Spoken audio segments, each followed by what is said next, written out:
Buenas tardes, chicos. Buenas Buenas tardes. tardes. Buenas tardes, maestra. Ok, vamos a empezar. Ay, tengo mucho frío. No sé por qué, pero bueno. Déjenme los para... Espera un segundo. Allá.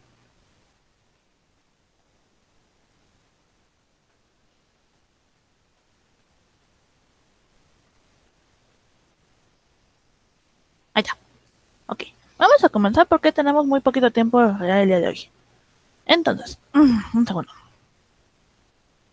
Quitamos esto y vamos para acá. Ok.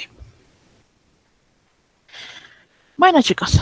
El día de hoy vamos a empezar ya propiamente con las teorías filosóficas.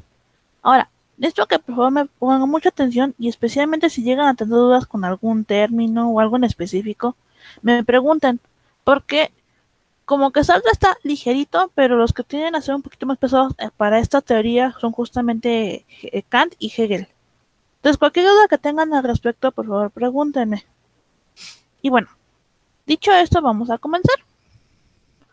Ya habíamos hablado de la libertad como, digamos, como una toma de decisiones, como un término, digamos, limitado por normas, donde no nos garantiza exactamente una libertad absoluta que digas, hijo, puedo hacer lo que a mí se me venga en gana y no pasa nada, sino que independientemente de lo que pueda o no haga, es también lo que va a tener como consecuencias. Ahora bien, en base a ello es que también hablábamos en algún punto de que la libertad a sí mismo me implicaba, así como soy libre de hacer ciertas cosas, también tengo ciertas limitaciones, ya sea por mi sociedad, por las reglas, etcétera, ¿no? Bueno, eso es lo que llamamos de manera formal. Ahora bien, a partir de ahorita vamos a empezar a ver ya teorías específicas implicadas con la libertad. Así que para poder entenderla, vamos a introducirnos primero con dos filósofos conocidos como Ortega y Gasset. Ahora, déjenme leer lo que dice aquí y voy explicando poco a poco cómo va a estar el asunto. Entonces, dice, hay una parte de fatalidad en nuestra vida. No elegimos dónde nacemos, nuestra cultura, nuestra familia, nuestro momento histórico, nos viene ya dado. Lo que tenemos que elegir es cómo vivir. Esa vida impuesta en esa circunstancia impuesta. La vida humana tiene una dimensión de fatalidad y una de libertad. A cada momento tenemos varias opciones para elegir. Y somos lo que hacemos de nosotros mismos a lo largo de nuestra vida. Al decidir, decidimos lo que vamos a hacer. Ok, esta información básicamente me implica de lo siguiente. Cuando hablamos de libertad desde la perspectiva de Gasset, estamos hablando de una toma de decisión constante.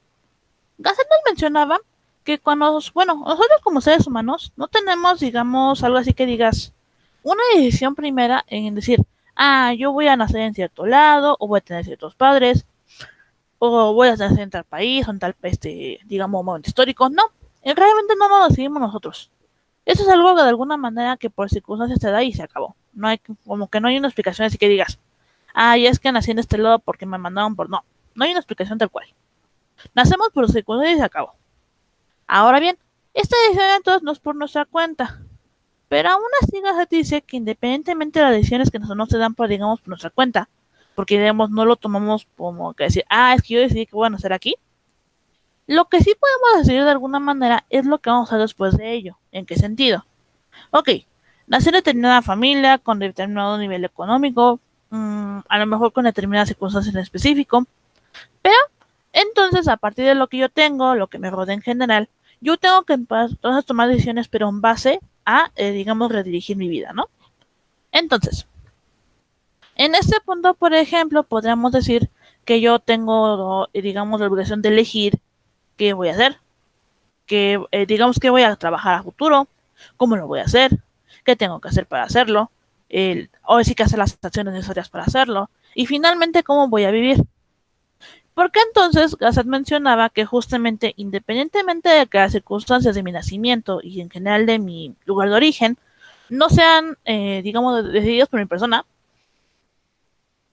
lo que sí puede ser decidido es propiamente, ¿cómo decirlo? Mi futuro a corto y largo plazo. porque son decisiones que yo debo de tomar en mi vida. Insisto, desde el momento en que, por ejemplo, tengo que decir qué voy a comer o qué me voy a poner de ropa, también implica también asimismo tomar decisiones más, vamos a llamar, complejas, donde yo tomo el rumbo de mi vida y decido hacia dónde voy. Es por eso que en este punto nos dice aquí también que somos lo que hacemos de nosotros mismos a lo largo de nuestra vida. No podemos asumir que otra persona pueda seguir por nosotros porque en teoría, por libertad y por obviedad, nosotros tomamos esas decisiones. Eso es lo que nos empieza a decir aquí en un primer planteamiento Gaceta. Ahora bien, a partir de ese momento vamos a ver a la libertad y al sujeto a partir de la perspectiva de Sartre, de Kant y de Hegel. Y para poder entender esta parte, justamente vamos a tener que hablar primero de la realidad. Ahora, para abordar la realidad tenemos que abordar en primera instancia a Kant. Y vamos a hacer un ligero recordatorio. Y bueno, si se acuerdan cuando veíamos a Kant, Kant nos decía que la realidad era subjetiva, porque cada persona va a ver la realidad de una manera distinta, dependiendo de su percepción, dependiendo de su entorno, inclusive de su conocimiento. Entonces, ponemos un ejemplo. No sé, puedo ver un cielo a lo mejor con varias nubes, entonces yo digo que es un cielo nuboso. A lo mejor me va a decir que no, nada más hay unas cuantas nubes y el cielo está despejado. A lo mejor me va a decir que de hecho ni siquiera está despejado, que está totalmente nublado. Entonces, en estricto, digamos, vamos a tener tres percepciones diferentes. Ahora bien, esa percepción, independientemente de las características específicas que tenga cada una, va a tener ciertas características que va a compartir con las de las demás. Y las tres que van a compartir esas percepciones en este caso son que hay nubes. Entonces, en este punto también Kant nos decía que la realidad, si bien es subjetiva porque depende de cada persona, va a tener como cierta universalidad en cuanto a que se van a percibir ciertos objetos de una manera, válgame la redundancia, similar. Y entonces asimismo podemos percibir la realidad como algo subjetivo, pero que puede universalizarse con elementos específicos. Esa es la perspectiva de Kant. Ahora bien, la realidad de manera general para funcionamientos de la materia está de alguna manera delimitada por ámbito entre lo material y lo no material. En ese sentido también podemos llamarlo como el concepto. ¿En qué sentido? Recordemos que veíamos a filósofos como por ejemplo Platón, que nos empleaban que uno de nuestros mundos o realidades era la conciencia conformada por nuestros pensamientos, por conceptos, por ideas. Por otra parte nos mencionaba acerca del mundo físico, que era el mundo tangible, que pues era el mundo matérico, ¿no? Él mencionaba que eran dos realidades, pero para los filósofos que vamos a ver en este momento, no existen dos realidades. Es una sola realidad, solamente que en esa una vamos a entrelazar estos dos mundos, la parte conceptual y la parte material. Van a interactuar entre sí para formar una realidad completa. Entonces, para este punto tenemos que entender que no podemos reducir a solamente decir que la realidad es la materia, digamos los objetos que podemos percibir, ni tampoco decir que solamente son los conceptos pensando en los pensamientos, sino que es un asunto, digamos, medio entre uno y otro. Y aquí podemos entender entonces que, por lo tanto, la realidad no puede ser reducida a una causa material, sino a una casi causa que albergue los asuntos inmateriales, los pensamientos, racionalidad, moral. O sea, básicamente lo que me implica aquí es que la realidad es un punto medio entre el asunto material y lo no material. Es decir, vamos a tener objetos físicos que vamos a percibir por nuestros sentidos, pero también vamos a vivir a través del conocimiento que tengamos a través de la conciencia con respecto a los conceptos, a los pensamientos, ideas, y también ahí va a estar inmiscuido lo que va a ser la moral y la racionalidad. Si se acuerdan, yo les platicaba que una estabilidad emocional y una estabilidad racional nos va a provocar a sí mismo una buena toma de decisiones. Eso también implica con la percepción de la realidad. Entre más racional seas y más perceptivo seas con respecto a tu entorno, vas a permitirte a sí mismo de alguna manera percibir la realidad de una manera más acertada y más adecuada a, digamos, tus alcances. Ahora, esto va a ser importante porque, insisto, específicamente ya llegando a Kant y también a Hegel, van a hablar de esas realidades de una manera más específica. Ahora bien, vamos a empezar ahora sí de manera formal con el primer filósofo que habla de la libertad, pero encaminándolo a su obra de El ser y la nada, que es Jean-Paul Sartre. Entonces, si recuerdan a Sartre, nosotros ya lo habíamos revisado cuando veíamos la teoría del amor. Ahora, el amor inmiscuye a sí mismo una pequeña libertad de la que hablaba Sartre, aunque ahí todavía no lo veíamos de una manera tan específica, veíamos como que por encimita del agua. El día de hoy vamos a verlo de una manera más formal. Entonces, para empezar, vamos a leer lo que nos dice esta infografía. El hombre nace sin esencia. Primero existimos y luego somos. A través de nuestras decisiones, vamos construyendo nuestra esencia y nuestra naturaleza. Al principio somos una nada, un ser abierto en el que todo está por hacer. Como según él no existe Dios, no tenemos referencias para decidir cómo debemos ser. Estamos solos a la hora de elegir nuestro proyecto vital y eso produce angustia. Para más angustia, al elegirnos a nosotros, elegimos al hombre. Y esto es mucha responsabilidad. Además, al no haber Dios, la vida no tiene sentido previo, como nosotros los que lo debemos dar. Ok. Esta información es como un pequeño resumen de la teoría de Sartre, pero no queda tan entendido a menos que lo expliquemos paso a paso. De manera formal, Sartre no va a definir a la libertad exactamente como algo positivo. Por el contrario, de alguna manera lo va a hacer ver como algo negativo y como algo en lo que de alguna manera somos esclavos de la libertad. Es aquí cuando habría que preguntarse entonces cómo percibe la libertad, por qué piensa eso de la libertad y finalmente, ¿qué onda con esos términos que se usan aquí, no? Que son esencia, la nada, la angustia. En ese sentido vamos a ver cada uno de ellos.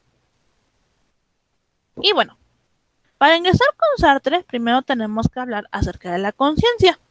Y la conciencia para Sartre es fatalmente libre y oscilante, es decir, va a ser algo que de alguna manera nos va a estar constantemente preguntándose a sí mismos qué hacer, cómo hacerlo, esto o aquello. Entonces, como que va a ser de alguna manera siempre, hay una palabra, deliberando qué hacer o qué no hacer. Ahora bien, la coherencia se divide de alguna manera en dos partes específicas, que son la realidad bruta y la negación radical. Vamos a explicar cada una de ellas para poder entender qué onda, ¿no? Entonces, nuestra realidad bruta, de manera formal, hablando de la conciencia, es una realidad inevitable. Es decir, no importa qué hagas, no lo vas a poder detener porque va a pasar. Ahora bien, la realidad bruta para Sartre va a ser justamente el vivir o morir, porque efectivamente nacemos, pero efectivamente también nacemos para morir en algún momento.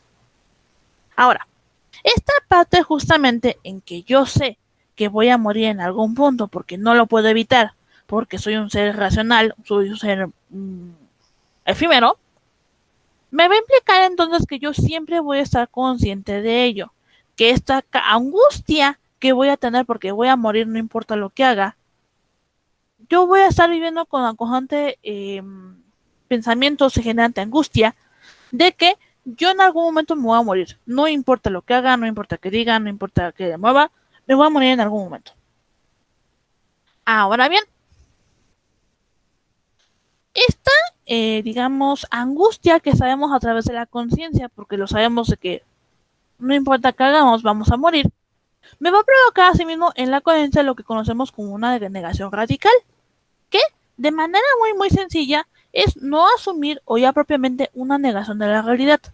Yo sé que voy a morir conscientemente, lo sé, racionalmente lo sé, pero me niego a aceptarlo. Y como no lo acepto, entonces yo voy a estar tratando de hacer proyectos específicos para poder sobrevivir y no morir, o tan pronto o en general no morir.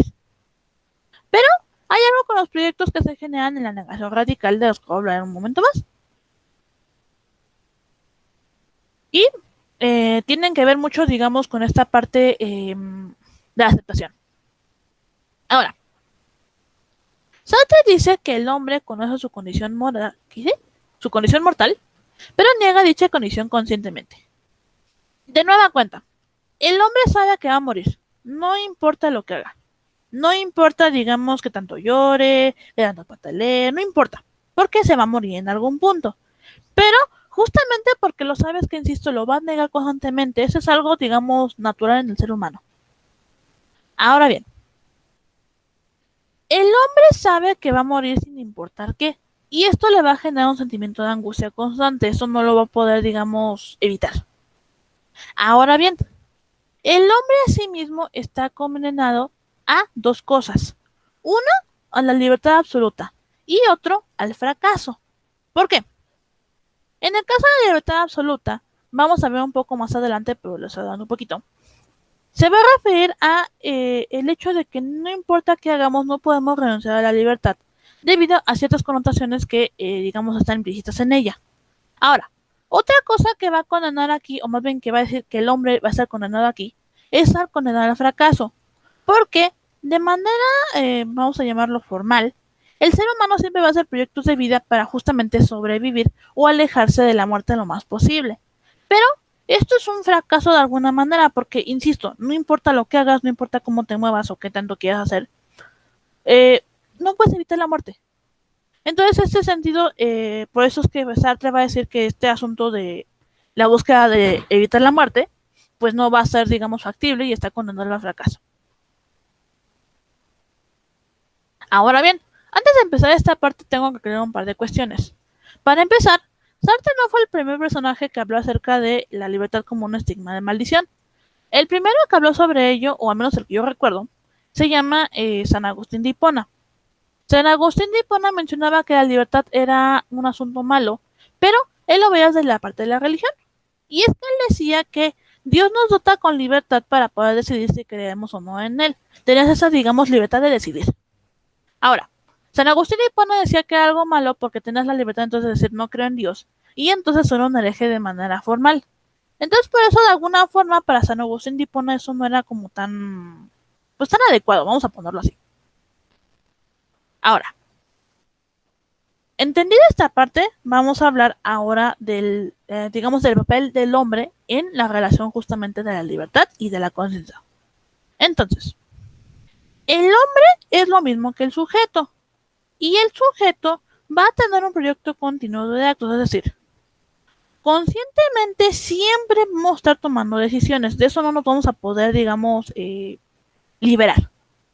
En esa toma de decisiones tenemos inmiscuidos dos asuntos interesantes, la responsabilidad y los derechos, donde en ambas partes no vamos a poder renunciar, insisto, a ellas, porque la libertad es un derecho universal y además es un hecho, digamos, fenómico. Eso lo vamos a ver un poco más adelante con respecto a esa palabra. Por ahora, vamos a dejarlo en que no importa qué hagas, no importa cuánto quieras decir al respecto. ¿Cómo decirlo? Tú no puedes evitar el ser libre. Y la libertad inmiscuye a sí mismo no poder renunciar a tu derecho a la libertad y asimismo tener que asumir responsabilidad de todo lo que hagas, aunque no te parezca. ¿Por qué? Porque es algo a lo que no puedes renunciar. Ahora, la conciencia a sí mismo va a ser dotada de una libertad constante y de una posibilidad de acción en el mundo. Es decir, en primera instancia ya quedamos que la libertad no podemos renunciar a ella. Está ahí. Conscientemente sabemos que somos libres y que no podemos evitar ser libres. Pero también va a haber una posibilidad de acción en el mundo porque también de alguna manera no solamente se va a quedar una decisión. También vamos a tener un momento de acción donde nos vamos a tener que mover y hacer las cosas. Esta dualidad me va a permitir asimismo generar una elección y esta elección no va a ser solamente para una sola cosa. El ser humano está denotado para constantemente tomar decisiones. Y entonces vamos a formar lo que conoce Sartre como un estado de elección perpetua.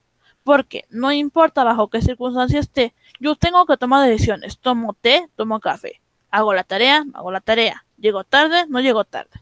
Obviamente depende para cada persona. Pero este estado de elección perpetua de la que nos habla Sartre me va a generar a sí mismo miedo al fracaso, que a sí mismo es el estado de angustia. Bien, ¿a qué se refiere esto? Sartre ya nos dijo que no podemos deshacernos de la libertad, porque es algo a lo que lamentablemente para bien o para mal estamos arraigados. Ahora bien, la libertad a sí mismo, como es una constante elección de cosas, me implica a sí mismo miedo al fracaso constante, porque yo no sé si lo estoy haciendo bien, si la regué, etcétera, ¿no? Entonces, para este punto habría que ser cuidadosos porque este miedo al fracaso cae de por medio por la toma de decisiones me indica a sí mismo que me va a llevar a un estado de angustia constante.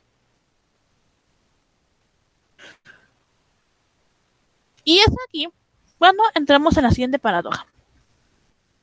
El hombre es libre porque es elección perpetua. A la vez, la misma libertad de elección le provoca una angustia existencial. De una manera muy sencilla para entender esta frase, lo que quiere decir aquí es que el hombre es libre sin ninguna justificación, vamos a ponerlo así. Es libre y se acabó. Pero el hecho de ser libre implica que es un ser consciente, un ser racional, que sabe que en algún momento va a morir. Y por eso le va a causar una angustia constante. Ahora bien, aquí hay otro detalle interesante que hay que considerar. Yo ya les hablé del sentimiento de angustia, yo ya les hablé de la libertad y de alguna manera de la existencia con respecto a que vivimos y morimos. Es un ciclo de la vida. Ahora bien, hay otro término interesante que va a usar este Sartre y va a ser la nada. La nada va a estar representada de dos formas. En la imagen que tenemos en pantalla, le funciona esta ideología de la siguiente forma. Somos seres humanos que estamos dotados por una libertad a la que no podemos rechazar. Entonces, esta libertad junto con el sentimiento de angustia van a estar todo el tiempo durante mi vida. La existencia misma es básicamente desde que nazco hasta que muero, y es entonces cuando llegamos al punto exacto en que morimos. En el momento en que morimos hablamos de la nada. Para Sartre, la nada era equiparable a básicamente ser un ser vacío sin ningún conocimiento que necesita justamente aprender para poder llegar a ser ahora sí un ser humano, y asimismo también implica la muerte. Son las únicas dos formas donde el sujeto en algún momento del tiempo se convierte en nada. Ahora bien, para este punto entonces nos dice lo siguiente. La libertad de manera formal no va a ser, digamos, tan fácil renunciar a ella. Bueno, no va a ser, más que fácil es que no se puede renunciar a ella, al menos en cuanto a, digamos, sigamos viviendo.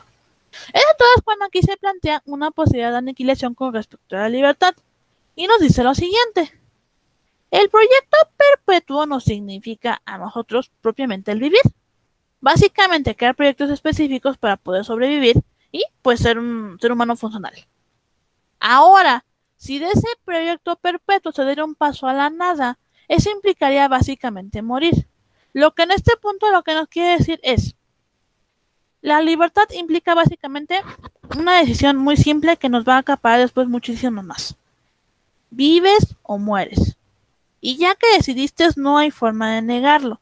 Por eso es que para este punto nos nace la frase, el hombre está condenado a ser libre. Porque esta clase de cosas no las controlamos como tan, pues tan sencillo, vamos a ponerlo así.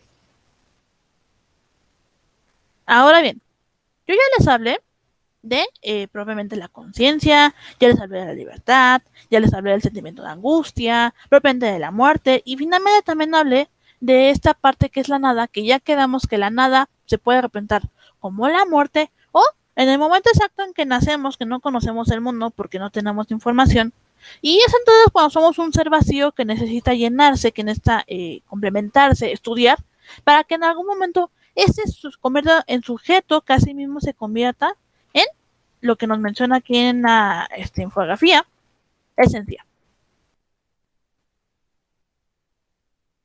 Ahora bien, antes también voy a mencionar que en este mundo van a existir dos tipos de entidades, el yo y el otro. El yo representado por mí mismo, que básicamente representa mi libertad, y el otro representado por cualquier otra persona, que asimismo es la libertad de alguien más. Ahora bien, recuerden que yo ya les había dicho que nosotros ya hemos visto la libertad como muy bajita en la mano. Entonces, Sartre decía que en el momento en que yo soy consciente de mi realidad, de mi mundo, en qué papel tengo en esa sociedad y asimismo cómo es que trabajo, en este punto entonces me voy a convertir en un esclavo, porque yo soy consciente que no soy libre totalmente y que dependo también del otro para poder justamente ejercer mi libertad. Es por eso que me convierto en un esclavo. Ahora, otra forma de convertirte en esclavo de alguna forma es a través de la relación amorosa de la que hablaba Sartre. Porque recuerden que él nos decía que si se domina a una pareja en el ámbito, digamos, tanto sexual como de alguna manera mental, entonces en este punto tenemos un lugar dominante que es justamente dominado por esa pareja y se vuelve justamente una conciencia muy fuerte. Por el contrario, la persona sometida se vuelve una persona débil y en este punto se vuelve hasta cierto punto un esclavo. Ahora bien, hay dos formas de poder recobrar esa libertad. Y esa libertad se puede recuperar por un lado, sometiendo a tu pareja de por medio, entonces ahora sí que devolviéndole el favor. O la segunda forma sería básicamente recobrar mi libertad sin eliminar la del otro. Es decir, simplemente buscar de alguna manera limpiar mi nombre. De este modo, entonces podemos garantizar hasta este punto que eso es libertad. Ahora bien, la conciencia del otro, recordemos que es de otra persona, me influye a sí mismo una conciencia de mí mismo y una conciencia de la amenaza que hay sobre la propia libertad. Es decir, primero sé quién soy, dónde estoy, cómo estoy parado, cuál es mi libertad real y ya que lo sé, ahora sí pondrá todos los problemas que yo tenga hacia mi persona para justamente poder sobrellevarlos y pues que no amenacen con mi libertad. Y en este punto dice Sartre que el hombre está condenado a ser libre porque una vez arrojado al mundo, él es responsable de todo lo que hace. En este punto lo que nos dice Sartre es que como justamente el ser humano está condenado a ser libre, porque no puede renunciar a su libertad, porque de alguna manera está limitado por las acciones del otro, toda esta parte entonces nos implica en que no importa qué hagamos, la libertad no va a ser un asunto negociable, decir, hoy quiero tener libertad, pero mañana no. No, siempre la tienes, pero tienes que saber, digamos, pues cómo usarla y asimismo cómo emplearla para tu propio beneficio. Y de manera formal, segundo, me duele mi ojo.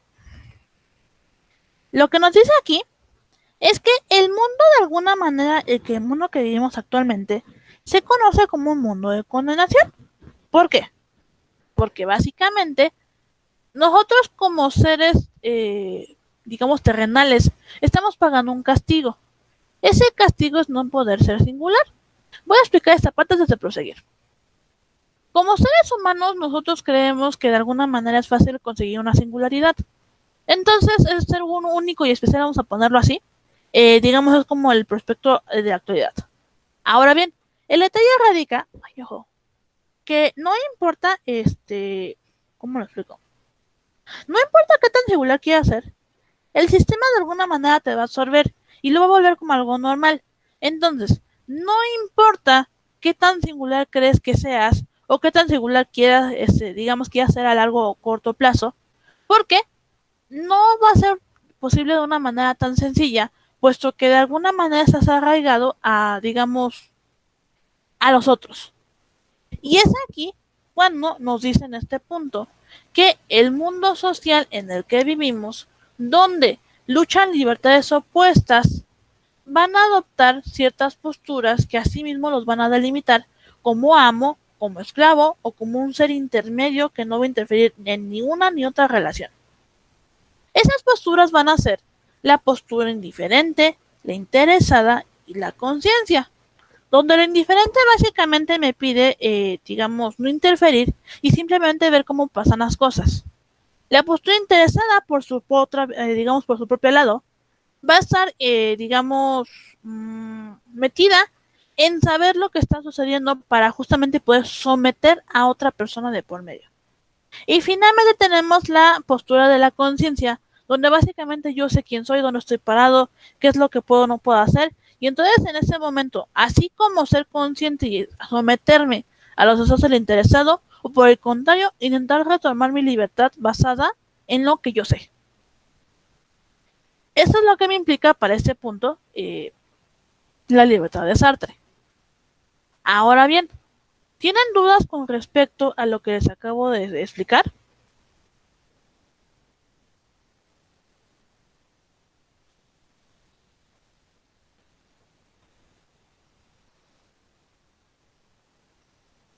No. Maestro. Ok. Bueno, me gustaría decir que vamos a empezar con el otro, pero no, porque tengo que explicarles algo importante que es para justamente también para la clase. Entonces, me voy a salir dentro de la diapositiva y déjenme les explico qué onda. Ok, Como bien saben, ya se va a acabar el parcial. Se acaba oficialmente el 9 de junio, lo que implica que para esa fecha es mi último día para entregar actas oficiales. Ahora bien, ustedes saben perfectamente que en la materia normalmente les pido tareas, producto final, examen y si hay alguna actividad de construyete, obviamente también se les pide esa actividad. Ahora bien, si se acaba el 9 de junio. Ahora bien, ustedes ven una toma de fotografía el próximo jueves. Eso de alguna manera ya debería darles una idea de que pues ya estamos así ya para últimos puntos ya para terminar el semestre. Entonces, pues básicamente implica terminar también la materia.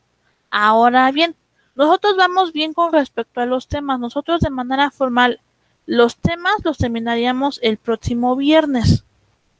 Eso nos implica asimismo que ustedes que son el enlace, tenemos que estar terminando de manera formal las clases con respecto a teóricas al menos, el próximo lunes que viene. No es cierto, el lunes no, el miércoles que viene. ¿Por qué? Porque el miércoles que viene, que es, ahorita les digo para que no los voy a mentir, el 26 de mayo, nosotros vamos a hacer nuestro producto final. ¿Qué vamos a hacer de producto final? Vamos a de alguna manera agarrar todos los conocimientos que hemos aprendido en esta materia, pero también los que debieron de haber adquirido desde el primer semestre, con respecto a sus habilidades para hablar y para debatir. Entonces vamos a hacer un café filosófico. En este punto, entonces, el café filosófico va a funcionar de la siguiente manera. El café filosófico es un entorno donde básicamente se discuten temas, digamos, filosóficos basados en preguntas específicas. La pregunta principal que tienen que considerar para participar en el café filosófico es cómo el ser humano puede buscar el bienestar social. ¿Cómo se puede alcanzar ese bienestar? A lo mejor alguien me va a decir, no, pues a lo mejor por la teoría que nos decía justamente, no sé, Rousseau con el estado de naturaleza, o a lo mejor me diría, no, pues a lo mejor, no sé, por el lado de hiparquía con la búsqueda de la felicidad, no sé. A cada quien tendrá su propia perspectiva digamos, para poder responder esa pregunta. La idea es que respondan esa pregunta en base a lo que hemos aprendido hasta ahora. Alguien me dirá por el conocimiento, alguien me dirá por la felicidad, alguien a lo mejor por la búsqueda de la verdad. Depende obviamente de cada persona. Ahora bien, el hecho de que hagamos un café filosófico implica que cada persona va a tener que hablar. Lo que espero entonces para la fecha que tengo justamente marcada, que es el 26 de mayo, es que nos vamos a conectar a clase, le doy una ligera introducción con respecto a qué es lo que vamos a hacer en clase, y ya que hagamos eso, ustedes van a hablar. Yo ya no voy a hablar porque yo ya les di las armas suficientes durante todo el parcial y todo también el semestre para entender un poquito qué onda con las teorías, qué onda con los temas, para que entonces ahora ustedes demuestren qué han aprendido al respecto. Van a tener opiniones propias cada uno y entonces a lo mejor, insisto, alguien me dirá, a lo mejor es la búsqueda de la felicidad y a lo mejor alguien no está a favor, pero entonces es da su punto de vista. Lo que espero del café filosófico es que cada uno dé su opinión, basado obviamente en lo que aprendimos en clase, su propia opinión personal, y traiga a lo mejor algún dato que digamos lo pueda ayudar, no sé, a lo mejor alguna frase de un filósofo, algún pequeño párrafo que hayan rescatado del filósofo en específico, digamos algún elemento que les pueda ayudar para poder, digamos, participar en el café. Y digamos, esa actividad se va a grabar porque va a ser nuestro producto final y nuestro producto de transversalidad. Va a funcionar en este caso en ambas partes. Ahora bien, también tengan en cuenta lo siguiente. Si yo veo que la actividad sale muy bien, en el sentido de que, ¿cómo les explico? Que hayan participado de manera adecuada y que efectivamente tuvieron un buen, digamos, desarrollo. En ese sentido, entonces, nosotros, más bien yo me comprometo a que ustedes no van a hacer examen. Es decir, ustedes solamente van a presentar su producto que va a ser, digamos, en clase porque van a participar, pero no van a hacer examen. La calificación que saquen aquí la van a sacar también en el examen. Entonces, lo único que tendrán que entregar son tareas. Ahora, esto obviamente sí se lo hacen muy bien, que participen y que efectivamente den comentarios al respecto. Si yo veo que no participan o que nada más está conectado a su camarita, pero ni siquiera comentan algo en el chat, digamos, para poder como aportar a la plática, entonces obviamente no lo voy a considerar. Y otra cuestión, si la fecha en la que vamos a grabar esta actividad no se pueden conectar por X o Y razón, tienen un segundo chance de poder entregar propiamente, se me fue su producto final. Pero ese producto ya no va a ser obviamente una grabación porque ya la estamos haciendo, digamos, durante clase. En este caso lo que va a pasar es que aquellas personas que no se puedan conectar por la situación que ustedes gusten, van a tener que entregar un trabajo teórico y obviamente también van a tener que hacer examen. Entonces, ¿qué les recomiendo? Hacerse sus tiempos, fijarse bien la fecha, para que entonces ustedes puedan entregar bueno, más bien que puedan participar en el producto final y pues no se les ve afectado de alguna manera esta parte. Eso es lo que tengo, digamos, que avisarles con respecto al café filosófico. Ahora bien, insisto, necesito que estén participando entonces, que empiecen entonces a averiguar un poquito de todas las notas que hemos tomado hasta ese momento, que las estudien para que entonces empiecen a pensar cómo es que van a abordar, digamos, esa pregunta. Porque para este punto, no sé si se fijaron, pero les subí un aviso a justamente el tablón de Classroom. En ese aviso viene una página del libro donde viene explicado justamente qué onda con el café filosófico, las preguntas que se pueden abordar. Y sobre ello yo voy a elegir algunas para justamente empezar digamos, a retomar la plática el día que hagamos este café. Ahora, ¿tienen dudas hasta aquí con respecto a lo que les acabo de decir? No, no, maestra. Ok.